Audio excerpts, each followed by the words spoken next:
আমরা কি মুসলমান? আমরা মুসলমান আলহামদুলিল্লাহ, আলহামদুলিল্লাহ। হ্যাঁ, আমরা মুসলমান। যদি ফজরের নামাজ না পড়ে মুসলমান থাকা যায় তখন আমরা মুসলমান। যদি শুক্রবারে 8 দিনে 2 রাকাত নামাজ পড়ে থাকা যায় তাহলে আমরা মুসলমান। দিনে 17 রাকাত, সপ্তাহে 5-7-35 ওয়াক্ত পড়ে যদি মুসলিম হতে হয়, আমরা ওই মুসলমান না। ওই ইসলাম অনেক কঠিন। একটু বাচ্চা কাচ্চাগুলোকে যদি একটু শান্ত হতে বলা যায়, তবে কেউ ধমক দেওয়ার দরকার না ওদেরকে। ছোট ভাই শোনো, তোমরা হ্যালো, ছোট ভাই তোমাদেরকে বলছি, এই ছোট ভাই তোমরা এইভাবে চিল্লাচিল্লি করিও না, কেমন? তোমরা খেলাধুলা করো, সমস্যা নেই। একটু ওই যে অবশ্য তোমাদের জন্য এই দাওয়াত কতটুকু কাজে আসবে, তোমাদের মুরব্বীদেরই তো কাজে আসবে বলে মনে হয় না। তোমরা তো এখনো কথাই বোঝো না, ছোট মানুষ, 8-10 বছর বয়স। তোমাদের উপর এখনো নামাজও ফরজ হয়নি। তোমাদেরকে কি নসিহত করবো বলো? 60 বছরের মানুষই মসজিদে আসে না। আমি খুব পবিত্র এরকম কি বলতেছি তাহলে? না, বলবে যে উনি তো এমন ভাবে কথা বলতেছে মনে হয় উনি জান্নাতের সার্টিফিকেট নিয়ে আসছে। না, আমাকে এখানে আপনারা নিয়ে আসছেন কথা বলার জন্য। আর আমার কথা বলার আন্দাজ হচ্ছে যে সামনে যারা আছে তাদেরকে নিয়ে কথা বলবো। এর মানে এই নয় যে আমি এখান থেকে বাইরে আছি। আমি নিজেকে সহযোগ করে কথা বলবো। কেমন? নয়াপাড়ার মানুষ, শুকরিয়া আদায় করো যে তোমরা মুসলমানের ঘরে জন্ম হয়েছ। আলহামদুলিল্লাহ। আজকে এখানে যেই ন্যায় এবং অন্যায়ের বিষয় আলোচনা হবে, তা প্রত্যেকটা মানুষের জন্য প্রয়োজনীয়, অত্যন্ত জরুরি। কিন্তু তোমরা মুসলিমের ঘরে হওয়ার কারণে চিন্তা করেছো আমরা মুসলমান ওয়াজে যাব, যে অন্য কোনো ধর্মের কারো ঘরে হয়েছে সেখানে আজকে আসেনি। তোমরা শুকরিয়া আদায় করো যে তোমরা মুসলিম হয়েছো, তোমাদের এই মন মানসিকতা হয়েছে এখানে এসেছো। নয়াপাড়ার মানুষ, তোমরা কি মুসলমান হয়ে মরতে চাও? একটা পরামর্শ দিবে, শুনবে? দেখো, আমার এখনো দাড়ি পাকে নাই, আমার জুব্বও বেশি ঢিলে ঢালা না। যেহেতু আমি চিকন চাকন মানুষ, বেশি ঢোলা ঢালা জিব্বা পড়তে হয় নাই। আমার বয়সটা খুব বেশি, তবে মরার বয়স হয়ে গেছে আলহামদুলিল্লাহ। যেদিন যে জন্ম নেই ওই দিন তার মরার বয়স হয়ে গেছে। মানে যে বাচ্চা এই মাত্র ভূমিষ্ঠ হলো জীবিত, তার মরার বয়স হয়ে গেছে। বুঝছে না? বুঝে নাই? সেই হিসেবে আমারও মরার বয়স হয়ে গেছে, কম হয়নি বয়স। তবে একেবারেই মুরব্বী বয়স এখনো হয়নি, হয়েছে। যদি কেউ তোমাদেরকে বলে তোমরা শুধু শুক্রবারের নামাজ আদায় করে মুসলিম হয়ে আল্লাহর সামনে দাঁড়ানোর পরে আল্লাহ এটা গ্রহণ করবে, সে তোমাকে ভুল শিক্ষা দিচ্ছে। আমি মানুষ, বয়সে কম হতে পারি, শারীরিকভাবে অত উঁচা লম্বা নই আমি। আল্লাহ আমাকে যেরকম করেছে অনেক সুন্দর করেছেন আলহামদুলিল্লাহ। আমি আমার কদ কাঠি নিয়ে সন্তুষ্ট আছি আলহামদুলিল্লাহ। ও নয়াপাড়ার মানুষ, মহিলা এবং পুরুষ, এই পৃথিবীর সকল মুহাদ্দিস, মুফাসসির, মুআল্লিম, হাকিম, আল্লামা, হাজি, মুন্সি, গাজী, হুজুর, শায়খ, সব যদি এক জায়গায় করো আর যদি ফতোয়া নাও শুধু জুমা পড়ি মুসলিম, ওই ফতোয়া ভুল। আমি ফতোয়া দেই না এটা ঠিক, তবে ওই ফতোয়া ভুল, এটা আমি ক্লেম করতেছি। এটা আমি নিজস্ব দায়ভার নিয়ে বলতেছি। কারণ রাসূলুল্লাহ সাল্লাল্লাহু আলাইহি ওয়াসাল্লাম বলেছে, নিশ্চয়ই কুফরি এবং শিরকি আর ঈমানের মধ্যে পার্থক্য হচ্ছে নামাজ। যে নামাজ আদায় করে সে মুমিন, যে নামাজ আদায় করে না সে শিরক করলো, কুফরি করলো, সে জুলুম করলো। নামাজ কি শুধু শুক্রবারে মুসলমানদের প্রতি? নামাজ দিনে 5 ওয়াক্ত। মুরব্বী, এই কেউ ক্যামেরা ঘুরানোর দরকার নাই। ইউটিউবাররা একটু বেশি টাকা পয়সা কামানোর জন্য মানুষের ইজ্জত সম্মানের চিন্তা করে না, যেমনি সামনে থাকে। মুরব্বী, জোহরের নামাজ কয় রাকাত? আপনি জোহরের নামাজ কয় রাকাত? বসেন, সমস্যা নেই। জোহরের নামাজ কয় রাকাত? 12 রাকাত। জোহরের নামাজ কত রাকাত পেলাম আমরা? আসর নামাজ 4 রাকাত। মাগরিব 7 না 5? বুঝে দেখেন, 5। দেখ, আমার এলাকায় 7 চলে। না আমি বুঝাই দিব কেমনে? এই আপনার বিরক্ত হচ্ছে না তো? একটু ওদেরকে একটু জায়গা, ভাই আপনি চলে আসেন, কেমন মেহমান আসছি, যদি দাঁড়ায় দাঁড়ায় আপ্যায়ন করেন বলবো যে গেছি গাজীপুরে, কি অভদ্র এলাকা রে ভাই, এসব দাঁড়ায় আছে না। যদি জায়গার সমস্যা হয় তাহলে অসুবিধা নাই। দেখছেন এমন পাম দিছি না, বসে উপায় নেই আপনাদের। আসেন চলছেন, আসেন। এটা ভদ্রতা, এটা সাধারণ ভদ্রতা যে আপনারা বসবেন, কেমন মানে যখন কেউ কথা বলে আপনারা যখন বসবেন ওর কথা বলার মানে স্পৃহা বাড়ে। আর ঈশান নামাজ কয় রাকাত মুরব্বি? ঈশান নামাজ কয় রাকাত? অসুবিধা না, আপনি বলেন, অসুবিধা নেই। এশা এশা এশার নামাজ কয় রাকাত? এশা এশা সালাতুল ইশা, ঈশার নামাজ কয় রাকাত? আরে আমাদের এদিকে তো 15 চলে, আপনাদের কত? 9। দেখছেন, মনে কিছু করেন না। আমি আজকে বক্তব্য দিচ্ছি এখানে আল্লাহর কসম, আমার এই সময় থেকে আমি যে কথাগুলো বলবো আগামী 5 মিনিট, আমি শুধু বেনামাজিকে উদ্দেশ্য করে বলবো। কাকে উদ্দেশ্য করে বলবো? নামাজিরা নিজের উপরে নিয়েন না। আমি এবার আমার এলাকা বলি, কুমিল্লা নাঙ্গলকোট। আমার বাড়ি কোথায়? কুমিল্লা নাঙ্গলকোট। আমার এলাকায় ফজরের নামাজ 4 রাকাত। কয় রাকাত? জোহরের নামাজ 12 রাকাত। কত রাকাত? আসরের নামাজ 8 রাকাত। কত রাকাত? মাগরিব 7 রাকাত। কত রাকাত? একটু আমার সঙ্গে সঙ্গে বলিন, কেমন ভাল লাগে শুনতে। ঈশান নামাজ 15 রাকাত। কত রাকাত? 15 রাকাত। আমি প্রশ্ন করলাম আমার আম্মারে, যে আম্মা ফজরের নামাজ 4 রাকাত কেমনে হইল? তো 2 রাকাত ফরজ। 2 রাকাত সুন্নত, 2 রাকাত ফরজ, কত হইল? আমি কইছি আম্মা ফজরের নামাজ তো ফরজ 2 রাকাত, এই ফরজের আগে 2 রাকাত সুন্নত আছে, কিন্তু এটাকে আলাদা করে বলতে হবে। এটাকে কি করে বলতে হবে? সুন্নাহ। আমি বললাম আম্মা জোহরের নামাজ কেমনে 12 রাকাত? ফজর আমি মেনে নিছি, সুন্নতে মুআক্কাদা 2 রাকাত আছে, ফরজ 2 রাকাত আছে। কত রাকাত হলো? এটাতে কোনো তর্ক করার কিছু নাই। তবে ফরজ কয় রাকাত? কোন মানে কত রাকাত না পড়লে সে লোক কুফরি করেছে? 4 রাকাত না 2 রাকাত? মানে ফজরের নামাজ একজন লোক কত রাকাত না পড়লে কুফরি করেছে? 2 না 4? 2 রাকাত না পড়লে কুফরি করেছে। বুঝেছেন? আসেনি মানে 4 রাকাত না পড়লে যে কুফরি হবে তা না। আমি কিন্তু আগে বলেছি, বেনামাজিদেরকে বলতেছি তোমরা নামাজকে ভয় পাও না। আমি এটা দায়িত্ব নিয়ে বলতেছি, অসুবিধা নেই। হ্যাঁ ইনশাআল্লাহ, ওকে। আমি বললাম আম্মা জোহরের নামাজ কেমনে গো 12 রাকাত? আমার আঞ্চলিকতা। আমার আম্মা সহজ সরল মানুষ, উনি খুব মাশাআল্লাহ নামাজি মানুষ, আল্লাহ ওনাকে কবুল করুক। তারপরও গ্রামের মানুষ যেমন হয় উনি ঠিক তেমনই, একবারে এক্সট্রা অর্ডিনারি কিছু না, ওকে। আবার একবারে নরমাল, ঠিক গ্রামের মা। উল্টাপাল্টা গুলো আগে মারতো, হ্যাঁ, একবারে ঠিক গ্রামের মাই। ঝগড়া হলে দেখা যায় আরেকজনের দোষ, মায়ের দিত আমগো আমার ভাইদেরকে, তুই গেছুস কে? ঠিক ওরকমই আমার আম্মা। তো কয় যে বড় সুন্নত 4 রাকাত। কোন সুন্নত 4 রাকাত? ফরজের আগে ফরজ 4 রাকাত। কত হইল? বললাম আম্মা ঠিক আছে 8 পাইলাম। এরপর ছোট সুন্নত 2 রাকাত। কত হইল? বললাম আম্মা 10 পর্যন্ত কিন্তু আমি বুঝছি, কারণ এখানে 6 রাকাত সুন্নতে মুআক্কাদা আছে। বাকি 2 রাকাত কেমনে এসে 12 রাকাত জোহর নামাজ হইল? 2 রাকাত নফল। আমি আমার নফলের তো কোনো হিসাব হয় না। 4 রাকাত নফল করতে তাহলে জোহর নামাজ 14 রাকাত করা যাবে।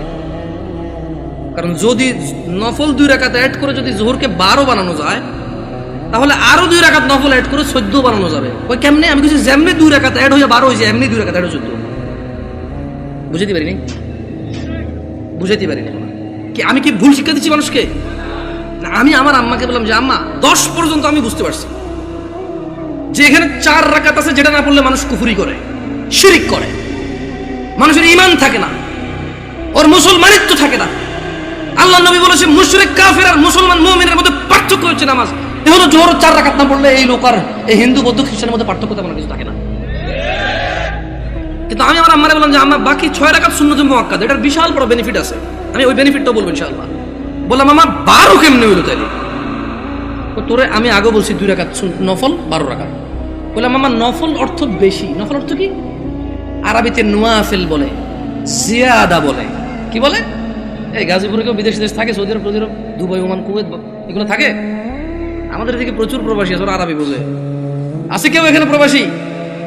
زيادة أنت معلوم زيادة يا أخي معلوم زيادة ها تدري وش المعنى زيادة زيادة يعني زيادة ها زيادة تلاقي عربية النوافل بقى زيادة نوافل بقى زيادة বলা হয় কাকে? বেশি কি? আচ্ছা, নফলের কি কোনো সময় অথবা রাকাত নির্ধারণ আছে ইসলামে, নাকি যখন খুশি কয় রাকাত? দুই দুই দুই দুই যত খুশি, মাকরু ওয়াক্ত ছাড়া যখন খুশি। Right or wrong? আমি বললাম আম্মা তাহলে তো এটা তো মানুষের উপরে, হ্যাঁ নফল পড়বে কেন? যে লোক ফরজ নামাজ পড়েনি তার নফলগুলো আল্লাহ তাআলা কিয়ামতে যদি ওর নামাজে ঘাটতি থাকে ইনশাআল্লাহ ফরজের জায়গায় আনবে। আমরা জানি এটা, আমরা এটা মানুষকে বলবো, কিন্তু আমরা জিনিস যেটা যা ওটাকে তাই বলবো। আমরা প্রত্যেকটা জিনিস স্পেসিফিক করব আর প্রত্যেকটা জিনিসের বেনিফিট আমরা বলবো, ঠিক আছে না? আমি বললাম আম্মা যে নিয়মে 2 রাকাত নফলকে আপনি যোহর কইছেন, ঠিক ওই একই নিয়মে 4 রাকাতকে যোহর বলা যাবে, 6 রাকাতকেও যোহর বলা যাবে। কারণ আপনি যদি বলেন যে 4 রাকাত নফল কয়ে কেমনে যোহর সহ্য হবো, তাহলে আপনি আমারে বুঝাই দিতে হবে কেমনে 2 রাকাত নফল হয়ে যোহর বার হইল। বুঝাইতে পারছি? আমি তো আম্মা আপনি তো বুঝাইতে পারবেন না, কারণ নফলের তো কোনো মানে ফরজের সাথে অ্যাটাচ করা যাবে না। নফল খাস কিছু না, মানে নফল যেমন ফরজ জোর আমরা দুপুরে পড়ি, আসর আমরা সূর্য হেলান দিলে পড়ি, মাগরিব সূর্য অস্তে পড়ি, রাতে আমরা ঈশা পড়ি, সূর্য উদয় আমরা ফজর পড়ি, সকালবেলা সূর্য উদয়ের আগে। তো নফলের তো কোনো টাইম নাই, যখন খুশি পড়বে মাকরু সময় ছাড়া। আচ্ছা কি আপনারা বিরক্ত হচ্ছেন নাকি? এবারে আসি আমার এলাকার ঈশার নামাজ 15 রাকাত কেমনে। আগে একটু আপনাদের গাজীপুরের 9 রাকাত কেমনে এটাই শুনি। এই আমি কি বিভ্রান্ত করতেছি জাতিকে? আমি আগেই বলছি আমার কথাগুলো বেনামাজের জন্য। কার জন্য? বেনামাজি। আমি বলবো সবকিছু ব্যাখ্যা দিচ্ছি ইনশাআল্লাহ। গাজীপুরের 9 রাকাত কেমনে কে ব্যাখ্যা দিব? আমি তো জানি না 9 রাকাত। আপনি পারবেন কোন 9 কেমনে এটা কোন আগে পরে আমি 15 কেমনে ওটা করব? 4 ফরজ, সুন্নতে মুআক্কাদা 2, তাহলে 6 হলো। হ্যাঁ, ভিতরে 3 রাকাত 9 রাকাত। মাশাআল্লাহ ভালো। যোহরটা 12 কেমনে? ওই নফল 200 ঠিক না? তো ঈশা নফল আনলেন না যে? আমার এলাকায় ভাই 2 নাম্বারই করে নাই, যোহর নফল 2 আনছে, ঈশাও 2 আনছে। ওরা মানে কোনো নামাজকে কি করে নাই। না না না, আমি কি ওদেরকে মজা করতেছি? আমরা নামাজ পড়তাম না, এই মানুষগুলো আল্লাহ ওদেরকে বেহেশত নসিব করুক, ওরা প্রত্যেকটা নামাজের সাথে আমাদেরকে নফল নামাজ পড়তে উদ্বুদ্ধ করেছে। ওরা চিন্তা করেছে যে যদি 2 রাকাত পড়তে বলি, এই অনেক বছর থেকে নামাজ পড়ে না, ইনশাআল্লাহ এর কবরের তলায় ঘাটতি হবে, ঘাটতিটা পূরণ করবে ইনশাআল্লাহ। ওই নেক নিয়তে কিন্তু বলছে। শোনেন, আমি বুঝি না তা না, কিন্তু ভুল বুঝিয়ে না, মানে আমি আগে বলছি, বাট আমি চাচ্ছি যারা নামাজ পড়ে না ওরা তো ভয় পেয়ে যায় 15 শুনলে। আমি বুঝাতে পারছি না, পারি নাই। এই ছোট ভাই তোমরা কিন্তু খুব বিশৃঙ্খল, তোমাদের বড়দের উচিত তোমাদেরকে সামলানো। তোমরা মেলায় আসোনি ছোট ভাই, তোমরা মেলায় আসোনি, তোমরা জীবন ব্যবস্থা শিখতে এসেছো, আগামী জীবন কিভাবে যাপন করবে সেটা শিখতে আসছো। তোমরা মেলায় আসোনি। যাই হোক, বাচ্চাদের দোষ দিয়ে লাভ নাই, মাহফিল কমিটির বেশিরভাগ জায়গায় গরু জবা দিয়ে বিরিয়ানি খাওয়ায়, এটা একটা উৎসবই, সব পোলাপান খেলবে, দুর্ব অসুবিধা কোথায়? ওরা যদি বুঝতো এটা একটা শিক্ষণীয় জায়গা, একটা ক্লাস হবে এখানে, একটা সেমিনার হবে যেখানে মানুষ ন্যায় অন্যায়ের পার্থক্য করবে, ওরা এটা করতো না। ওদেরকে ঠিক হওয়ার আগে মুরব্বীদের ঠিক হতে হবে, ওয়াজ মাহফিলকে আনুষ্ঠানিকতা বাদ দিতে হবে, এটা একটা শিক্ষণীয় জায়গায় রূপান্তরিত করতে হবে। এবার আসেন আমার এলাকায় 15 কিভাবে? আরে আমি জানি ভুল করে ফেলেনি, আল্লাহ হিসেবে ভুল না হইলে দাঁড়ান মনে করে লই। বড় সুন্নত 4, বড় সুন্নত কত? ফরজ 4 কত? ছোট সুন্নত 2 কত? নফল 2 কত? ভিতর 3 কত? 15। আমি কইলাম আম্মা এটা ঈশার নামাজ? ও হ্যাঁ। ছোটবেলা থেকে আমি যতটুকু দিন, আমার আম্মা অনেকটা পরিবর্তন হয়েছে আলহামদুলিল্লাহ। উনি ওখানে যায়, মসজিদে নামাজ পড়ে, তারা এই সময় সৌদি আরবে মহিলারা নামাজ পড়তে পারে, যায় নামাজ টামাজ পড়ে আলহামদুলিল্লাহ। আস্তে আস্তে বলে যে আরে হুত আটা যে কি ভুলের মধ্যে আসি, মকসুদের মুমিন এগুন হরি হরি শেষ আটা।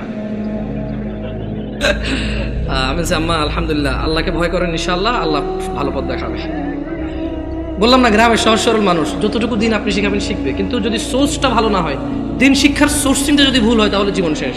তাহলে জীবন কি? আমি বললাম আম্মা এখানে একটা আপত্তি আছে আমার। প্রথম কথা হইলো, জোহরের সময় বুঝাই ফেলছি নফল এই নামাজের অংশ না, জোহরের সময় বুঝাই ফেলছি এই নামাজের অংশ না, নফল মানে ফরজ নামাজের অংশ না, ঈশার নামাজের অংশ না। দ্বিতীয়ত আম্মা ভিতরের নামাজ কেমনে এসা হইল? যেমন উনিও কিন্তু হিসাব দিয়েছে সেম হিসাব, ঈশার নামাজ 9 রাকাত, 4 ফরজ, 2 সুন্নতে মুআক্কাদা, 3 ভিতর। তো ভাই ভিতরের নামাজ যদি ঈশা হয়ে যায় তাহলে ভিতর কোনটা? ঈশার নামাজ যদি 9 রাকাত হয় তাহলে ভিতরটা কই? আপনি বুঝেন নাই? যদি আপনি ঈশাকে 9 রাকাত বলেন ভিতর 3 সহকারে, তাহলে আগামীকালকে যদি একজন বলে যে জোহর 8 রাকাত, মানে 4 রাকাত জোহর আর 4 রাকাত আসর মিলে 8 রাকাত একসাথে পড়ে ফেলে, এক হয়ে যাবে। আপনাকে বুঝতে হবে যে ঈশার আজান দিলে মানুষের উপরে ঈশার সালাত ফরজ হয়ে যায়। ভিতরের সময়টা শুরু হয় ঈশার নামাজের পরে। যদি কোনো লোক ঈশা পড়ে, তার জন্য ঈশা পড়ার পর থেকে ভিতরের টাইম শুরু হয়েছে, এবারে সেটা ফজরের আগ পর্যন্ত সময় পায়। কি ভুল ব্যাখ্যা দেই নেই তো মুরব্বী? আমি বলে দিচ্ছি, না বুঝলে অসুবিধা নাই, ভুল বুঝিয়েন না। না বুঝলে কোনো অসুবিধা নাই, ভুল বুঝিয়েন না। তাহলে ভিতরের নামাজ ঈশার নামাজের সাথে কেন সম্পৃক্ত হলো?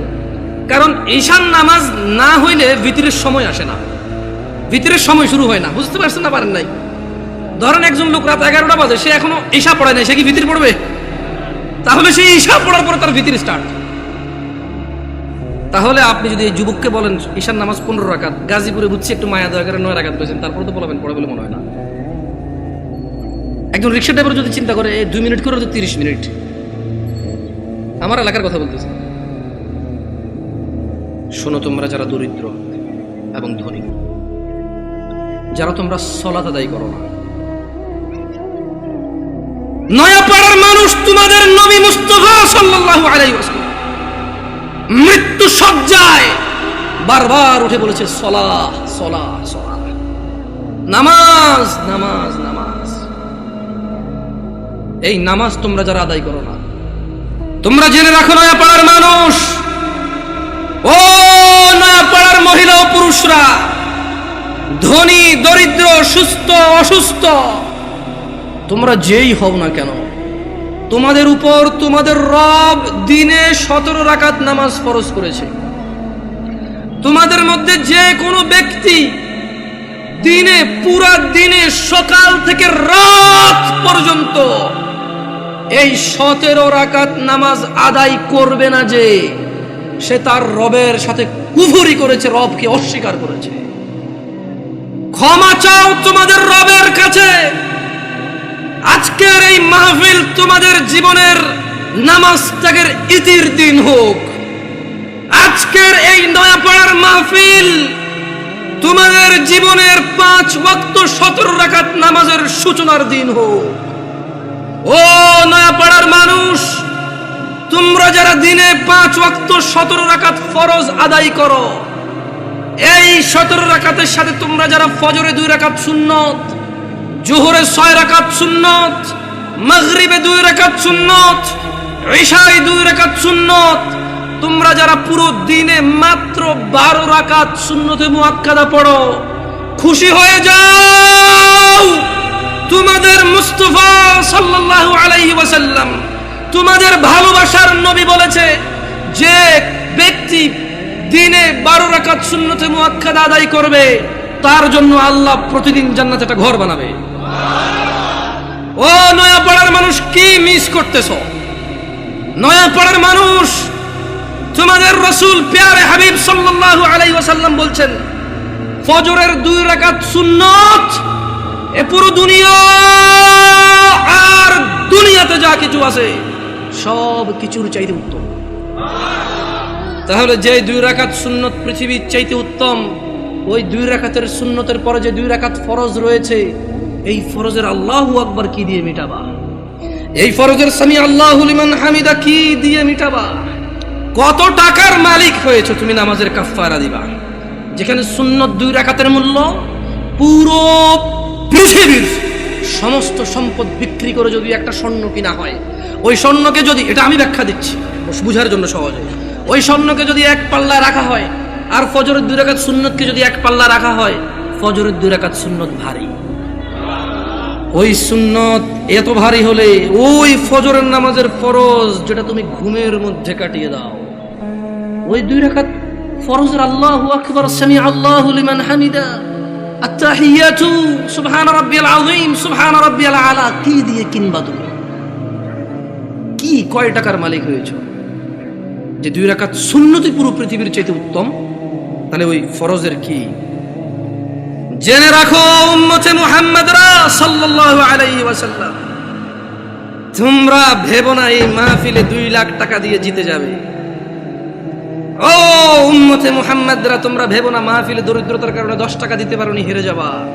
জেনে রাখো 5 ওয়াক্ত নামাজিরা, মহিলা এবং পুরুষরা, আল্লাহর নবী সাল্লাল্লাহু আলাইহি ওয়াসাল্লাম বলছে, কিয়ামতের দিন বান্দার সর্বপ্রথম হিসেব হবে নামাজের।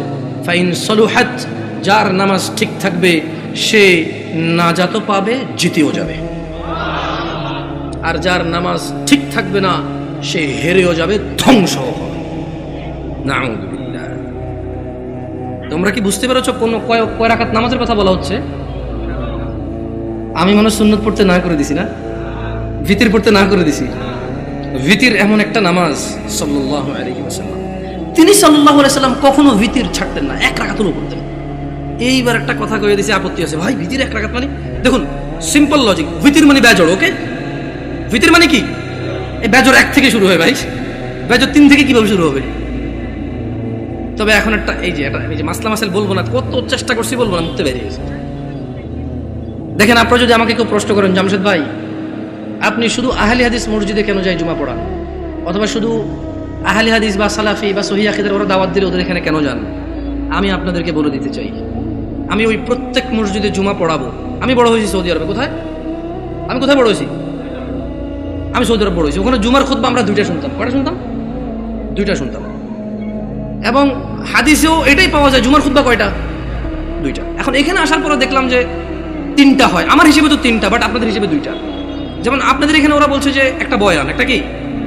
তো আমি বললাম যে বয়ান তো উর্দু ভাষাটার আরবিতে ট্রান্সলেশন করো, অনুবাদ করো। রাগ করিয়েন না, দেখেন কথা বোঝার চেষ্টা করেন। আবার বলতেছি, না বুঝলে অসুবিধা নাই, ভুল বুঝিয়েন না। বয়ান হলো উর্দু ভাষা, এটার আরবি অন্ত কি হয়? ধর একজন সৌদির যদি বলি যে বয়ান, বয়ান বুঝবে? এটা কুয়েতি, এটা ইরাকি, এটা ফিলিস্তিনি, এটা সুরি, এটা এটা এটা এটা ইমারাতি, এটা উম্মানি, ওদেরকে যদি বলি যে বয়ান, বুঝবে? বলতে হবে কালাম আরবি, কালাম আরবি। ও বলবে যে আরবি কো, আরবি কো। তা আরবিতে বয়ানের আরবিটা কি?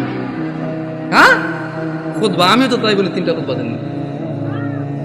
মানে আপনি যদি এখন আমারে বুঝান এটা লাউ এটা কদু, জামশেদ ভাই 2টা 2টা, আমি বলবো যে না ভাই, এটা লাউ এটা কদু, জিনিস একটা। আমি বলবো এটা পেন এটা কলম, এরকম না, এটাই পেন এটাই কলম, বুঝেন নাই?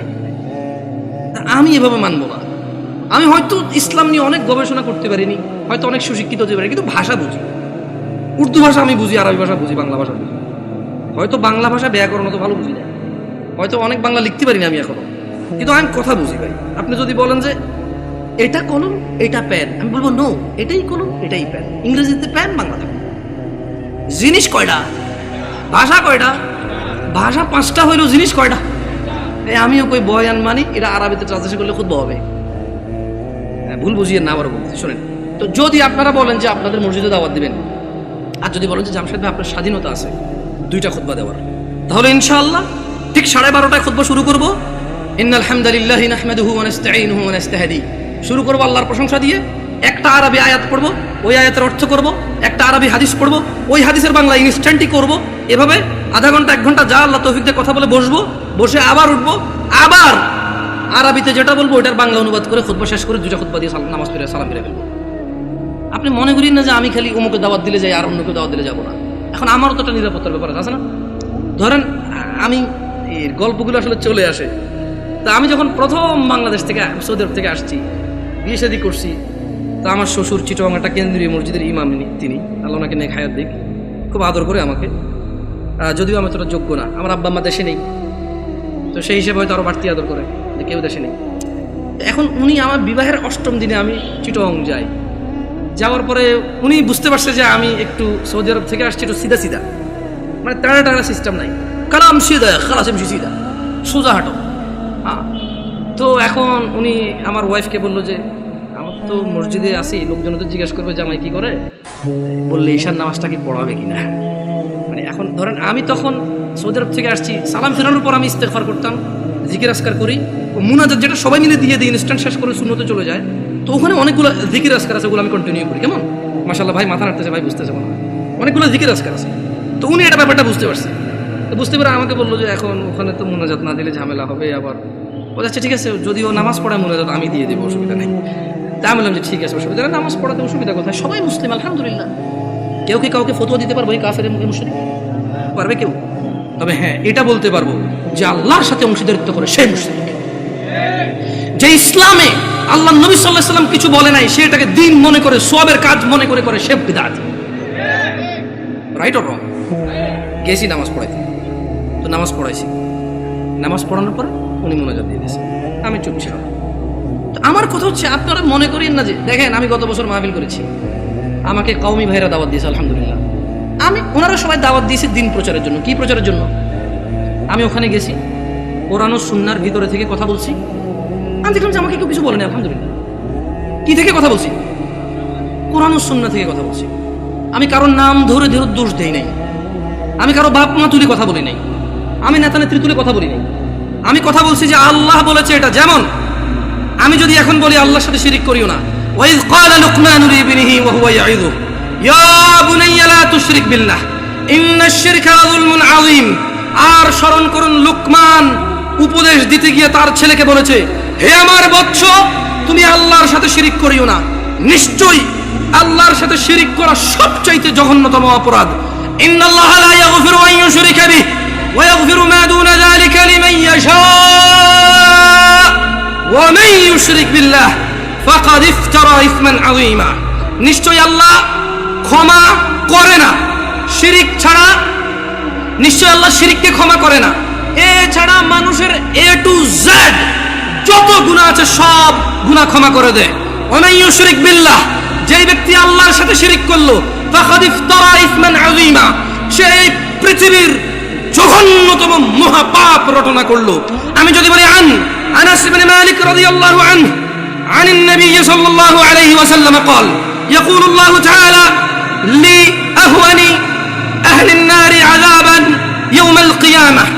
আমি যদি এখন বলি যে আল্লাহ তাআলা বলেছে তিনি শিরকের গুনাহ ছাড়া সব গুনাহ ক্ষমা করে দেবে, শুধু শিরকের গুনাহ ক্ষমা করবে না, যে ব্যক্তি শিরিক করবে সে পৃথিবীর সবচেয়ে বড় পাপ রটনা করলো, এতে কওমি দেওবন্দি সুন্নি কারো অসুবিধা আছে? আমি আমার মাহফিল এভাবে করেছি। আমি এটাও ডিক্লারেশন করেছি, আমি গোপন করিনি। আমি বলেছি আল্লাহর ঘর ছাড়া ইবাদতের কোনো ঘর নেই। আমি কারো নাম ধরিনি, আমি ধরতেও চাই না। তোমরা যারা অপছন্দ করো, তোমাদের ব্যাপার, তোমাদের পছন্দের যায় আসে না। 70 বছর 60 বছর, আরে আজকে এখনো 30 বছর হয় নাই, 30 বছর হবে কিনা এটাই তো জানি না, বয়স কত পর্যন্ত যাবে। তোমার ঘৃণায় কি আসে আর তোমার ভালোবাসায় কি আসে? আল হুব্বু লিল্লাহ ওয়াল বুগদু লিল্লাহ। ভালোবাসা আল্লাহর জন্য, ঘৃণা কার জন্য? আল্লাহর জন্য। এই দেশের মাটিতে আমি অতদিন মাহফিল করব যতদিন আমি সবার কাছে গিয়ে মাহফিল করতে পারি। আমি গত বছর মাহফিল করেছি, সব মাহফিল আমার আগে পীরজাদারা করেছে। মানে আমার আগে যিনি বক্তা ছিল তিনি পীরজাদা, কোনো পীরের সন্তান, উনি মাহফিল করেছে। এরপর আমি উঠেছি, আমি আমার মাহফিল করেছি, আলহামদুলিল্লাহ। যখন বলেছে মুনাজাত দেন, আমি দোয়া করে দিয়েছি। এরপরে বলেছে মুনাজাত দেন, ওরা বুঝতে পারেনি যে আমি দোয়া করেছি।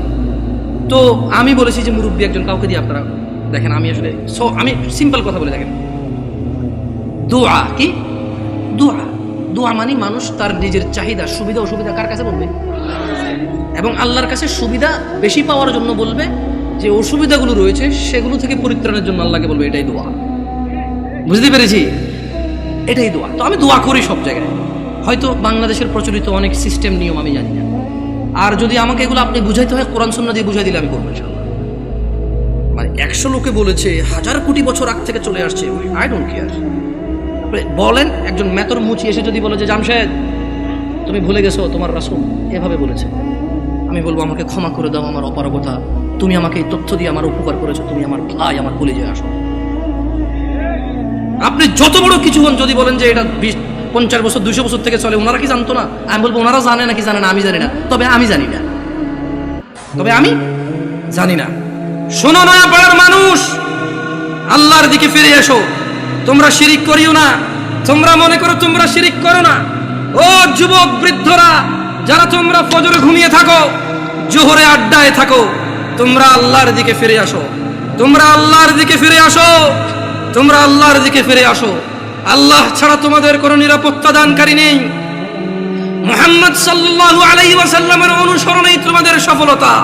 আল্লাহ তাআলা বলছেন, মান ইউতি'র রাসূল ফাকাদ আতা আল্লাহ। যে রাসূলের অনুসরণ করলো সে আল্লাহর ইবাদত করলো। ওয়া মান তাওয়াল্লা, আর যেই ব্যক্তি এটা থেকে মুখ ফিরে নিল, ফামা আরসালনাকা আলাইহিম হাফিযা।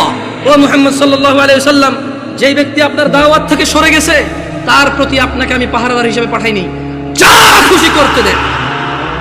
ইন্না হাযিহি তাযকিরা, এই কুরআনুল কারীম হচ্ছে আল্লাহর উপদেশ।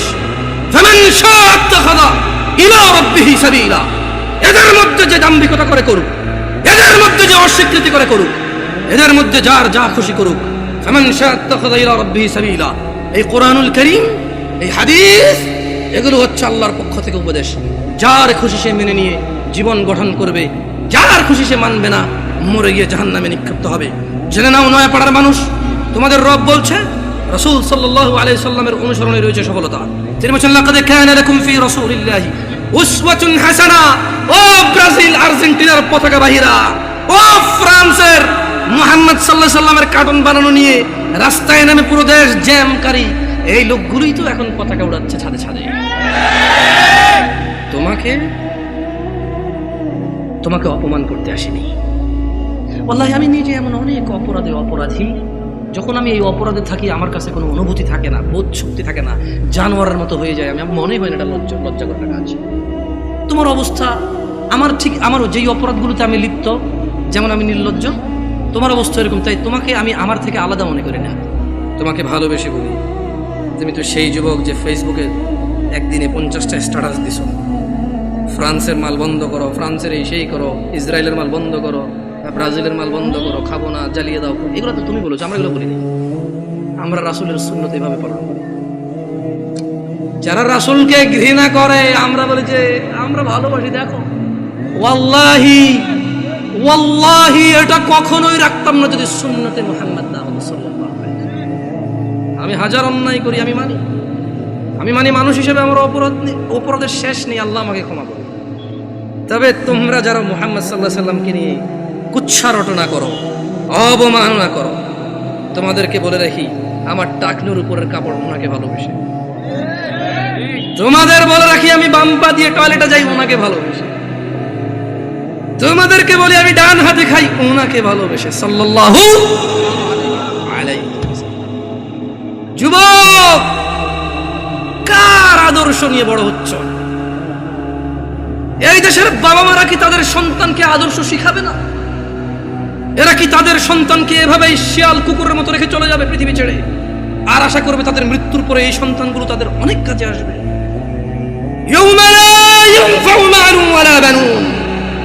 আল্লাহ বলছে সেদিন কাজে আসবে না সন্তান ও সম্পদ। ও নয়াপাড়ার মানুষরা, তোমাদের আদর্শ কে? তোমাদের আদর্শ কে? না, তোমাদের আদর্শ ব্রাজিল আর্জেন্টিনার পতাকা। 4 কিলোমিটার পতাকা লাগাইছে আম বাগান বিক্রি করে, খবর শুনছি। আল্লাহকে হেদায়েত দিক।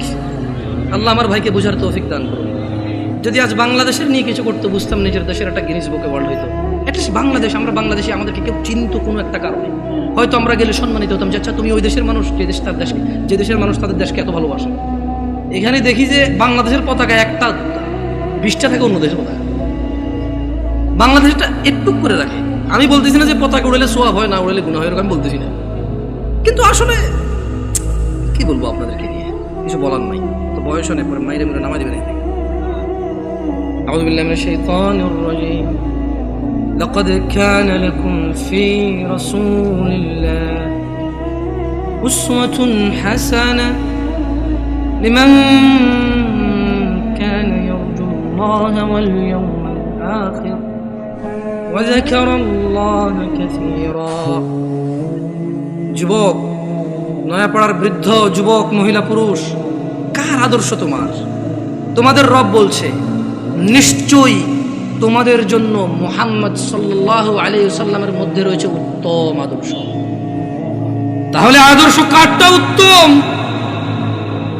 ওয়াজ কি বোঝেন না? আদর্শ কারটা উত্তম? মুহাম্মদ সাল্লাল্লাহু আলাইহি ওয়াসাল্লাম। কি এখন মানে এরকম করলে ভালো লাগবে না? ঠিক না, এবার দরকার নাই তো করার। আপনি ঠিক বেঠিক বললে আমার কাজ কি এখানে এসে? আর শুনেন, আমি কিন্তু সুবহানাল্লাহ বলেন, আলহামদুলিল্লাহ বলেন, এভাবে বলি না।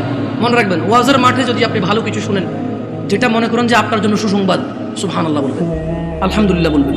যদি দেখেন যে একটা অন্যায়ের শাস্তির ব্যাপারে বলা আছে, যদি আপনি অন্যায়কারী হন, সঙ্গে সঙ্গে বলবেন আউযুবিল্লাহ, নাউযুবিল্লাহ, আস্তাগফিরুল্লাহ, এগুলো বলবেন। সঙ্গে সঙ্গে অনুভূতিটা প্রকাশ করবেন যে আল্লাহ আপনি আমাকে মাফ করুন, আমি তো এই অপরাধ। যদি দেখেন যে জান্নাতের কিছু, আল্লাহর উদারতা আপনার সামনে বয়ান হয়, সঙ্গে সঙ্গে বলবেন আলহামদুলিল্লাহ। কি বলবেন? এগুলা আলহামদুলিল্লাহ বলেন। এভাবে কেন শিখিয়ে দিতে হবে আপনাকে? বলেন, গত 50 বছর থেকে বয়স শুনেন, এখনো যদি শিখিয়ে দেওয়া লাগে আলহামদুলিল্লাহ বলেন, হয় তাহলে আজকে এই বছর বলবো বলেন আলহামদুলিল্লাহ, আপনি বলবেন আলহামদুলিল্লাহ। আগামী বছর এসে আরেকজন বলবে সুবহানাল্লাহ বলেন, আপনি বলবেন সুবহানাল্লাহ। দরকার আছে নিজেরটা নিজে বলে ফেলবেন, কেমন? শুনুন, আচ্ছা এখানে চরমনের লোক আছে, আমি দেখতে পাচ্ছি, আমি টুপি দেখে বুঝতেছি আট্রসির লোক আছে, না অসুবিধা কোথায়? বাংলাদেশে কিছু আইডেন্টিটি ক্রিয়েট হয়েছে, প্রত্যেকে তার আইডেন্টিটি বোঝানোর জন্য যে ভাই দেখো এটা আমার আকিদা, এটা আমার বিশ্বাস, এটা আমার মানহাজ। সো তুমি আমার সাথে কথা বললে সেই হিসাবে কথা বলো। সো এটাতে কিন্তু সহজ, অ্যাটলিস্ট আমরা বুঝতে পারি যে এখানে আমরা ভ্রাতৃত্ববোধ বজায় রাখবো, যতটা আমরা সত্য বলবো, যতটা সহনশীল হয়ে বলা যায় আলহামদুলিল্লাহ, ঠিক আছে? তবে আমরা মিথ্যা বলবো না, আমরা কৌশলের নামে অপপ্রচার করবো না, ঠিক আছে না? এখানে আট্রসি, মাইজ ভান্ডার, ফুরফুরা, চরমনাই কোনো দলই করে না এমন লোক আছে না? নাই। সবার উদ্দেশ্যে একটা কথা বলি, আপনাদেরকে একটা আয়াত পড়ে শোনাবো, আপনারা কি এটা মানবেন?